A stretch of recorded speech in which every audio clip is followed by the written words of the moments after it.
foti ko Mbaye ummi ɓe hayre law walla Mbaye ummi ɓe Boké Mbaybé Mbaye fof noon ummi koye guri ɗiɗi dendagal gure meɗen fof Mbaye ummi koye guri ɗiɗi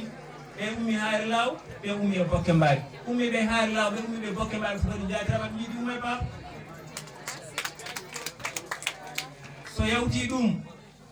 kamɓe Mbaybé ɓe kadi wona kamɓe tan goni e aduna hen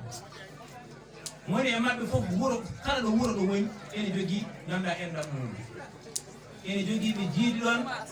kala yettode nana yalta e maɓɓe ɗo ɓe jaltiri e jettoɗe keddiɗe ni noon e jettoɗe keddiɗe jaltiri e maɓɓe kam fof ɓe jiiɗi taniraɗo goto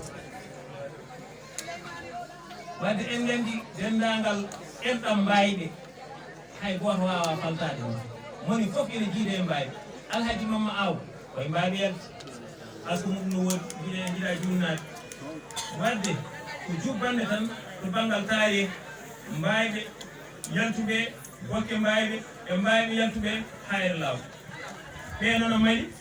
ɓe nono Guinée ɓe nono Mauritanie ɓe nono keddiɗo e Sénégal fof noon lasli o ko goto ko taniraɓe goɗowal makama kamko baccam goɗowal makama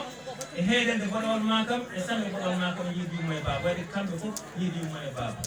ɗum noon mi raɓɓitinoɗo saabu mbiɗen ko hiim en mbawa haalde ko heddi ko saabu ne heewi para kinade e ɗon ɗaki noon min fawta hen tariha Boké Mbaybé spécialement so tawi noon ko so tawi noon mbiɗen ko Boké Mbaybé ko yalte e muɗum ne